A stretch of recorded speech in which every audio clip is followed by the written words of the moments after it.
This is Johnny Mo coming to you today. We're going to do our official review of our Toro 60 volt flex force. This has been used twice commercially, so I'm going to give you my overview. What are my thoughts? Was it a good purchase for me, or did I miss the boat on this? If you're watching right now, put in the comment section right now if you think I missed the boat on this, or you think that this has turned out to be the best purchase for me this year. So put it in there right now. Let's review it. All right, guy, here we go. This is the review.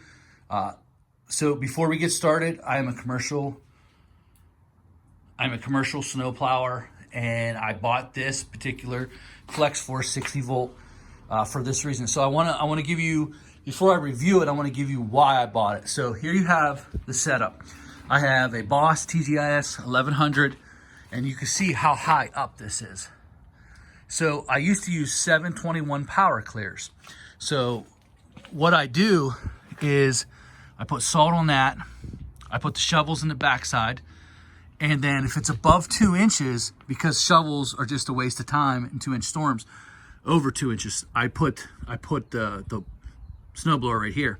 But trying to, now this is shoulder height now. This is my shoulder. This is shoulder height to me. So what I'd have to do is pick the snowblower up all the way above my head and try to put it in. Well, the 721s were just too, I wasn't strong enough. So I bought this because I can actually pick this up over my head and press it and put it in there with no issue. I could probably do it with the 418, the littlest one. I had one of those before. I did struggle a little bit putting it in there. It wasn't too bad, but it wasn't too great. This one here is so very light.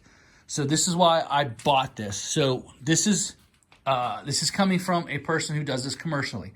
If you own a homeowner driveway, this is perfect for you. This does the job. A driveway like this, it would do this driveway with ease. So I don't want to bash it without bringing context to it. So I bought this. It came with a 6 amp. I bought a 7.5 amp. I now need to buy another one. These batteries just don't last long enough for me. I've tried everything. I run it in eco mode. Eco mode is plenty good for my sidewalks. I have 3 places that I need this for. This has not made it through the 3 places yet. So I'm going to buy another battery. So basically, I'm doing city blocks, 36-inch sidewalks with, it takes about 3 passes to do them. So each place, 2 out of the 3 are almost like going around a city block. So it generally leaves me with one bar left. And then usually when I take it off the truck for the next one, that bar dies instantly. Then I grab this one, and then I dispel this one. I go to the next one. By the time I put it up and I go 1 pass, it's dispelled. I need a 3rd one. So having said that, this purchase was probably about, I think it was $850 with the 2 batteries. Not bad, but I need a 3rd battery now. Now, the performance of it, I do like the light. The light is very nice. When you turn it on, the light comes on, especially when you're working at 3 o'clock in the morning. Some of these places are dark. It's a nice light. Plenty of power to do sidewalks. I've done slushy. I've been out twice now. I've done slushy sidewalks, and I've done easy snow. It's done very well. I've had, the biggest storm I had was 5 inches, and it handled the 5 inches very well. No issues whatsoever with the performance. Now, some of the cons of this thing is obviously the battery is a con. And let me show you something else that's a con that you're probably not going to get from other people who get these free. So this scraper is plastic, which it should be, but it does get caught on cracks. It does not slide over cracks very well. It can jar you. When ice builds up in here, you can hear this hitting against it. You can hear it because once that ice bonds to that plastic, it starts hitting anywhere there's something to hit on. And so it just bang, bang, bang, bang, bang, bang, bang. So it's not as quiet It is very quiet. If I took it out right now, the first job, it would be very quiet. By the time I got it to the second job and air had a chance to freeze the water on there, it would then start banging and clanging around until the ice got through it. So the other thing that I just, let's see here. How do you want to say it? I'm going to try to say this the right way. It does do a good job of throwing snow. I will give you that. It is so light, I can pick it above my head.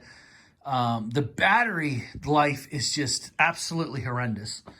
I would hope that I could have gotten 3 places done, but I couldn't. And, you know, there's been people that say, man, Johnny, you know, you can go 45 minutes. I went 30 minutes. Oh, guys, these sidewalks take me about 15, 20 minutes, and it dispels that battery. I don't know what to say. I'm doing the best I can, but I do have a feeling I know why. So here's what I've come up with. So as you know, I used to have the charger sitting right here. I have my Milwaukee chargers here in the winter. I have the Flex Force charger sitting right here. So I'd come back home and I would put one on, and it wouldn't charge it. It would sit on there, but it wouldn't charge it. It would just be red, red, red, red. I could not figure this out. So I took that battery off, and then like it warmed up to 50, and I tried it, and then it charged it. Well, so I looked into the thing. So what's happening is the reason why they weren't charging, because the battery's too cold. So when it was 14 degrees and I needed it, it cooled the battery down and it would not take a charge out here. But when I brought it into the house, it took the charge. So that's a big no-no for me, guys. So those of you guys that are out there, you're wanting to use this, this is a pain in the butt. Now, Johnny, you can put a charger in your truck. Well, first of all, it takes about 2.5 hours to charge one of these batteries. Number 2, if it's really cold out, it's not going to charge the battery. My thinking is, I'm curious as to, is when it's this cold out and you got it and you're running around with it in the back of the truck, is it really made to do this? So I'm going to say no. I'm thinking that this is probably best used for a heated garage. You're going to take it out into your driveway. I am definitely using this for the wrong purpose. So as of right now, this was a very bad purchase for me for this year. I like the fact that those of you that own snow blowers, you know when you leave gas in there, you know how difficult it can be the next year to get it started, and you're always messing around, and I always hated that. I think Toro's on the right path, and I think, you know, this thing literally is so light, I can just pick it up over my head, put it in there, like I've said about several times, because that's the main point of this. I do think it's a great battery opera snow blower that can do your driveway, as long as you're not doing, you know, trying to do 2 feet of snow. I think within reason, you know, 7-8 inches, it can easily do it, throw it far enough. But here's what I'm going to do. I'm going to buy another battery, which is going to put this purchase of $1,000. And like I said, last year I did not use a snowblower at all. So it kind of sucks, but I'm kind of in that situation where I probably should have bought the Power Clear 418. It's probably around 50, 60 pounds. And this seems to me like it's 40 pounds, 30 pounds, 40 pounds. I pick it right up over my head, literally right up in the air like it's nothing, right into the truck. But since I already have it, I don't do a lot of sidewalks.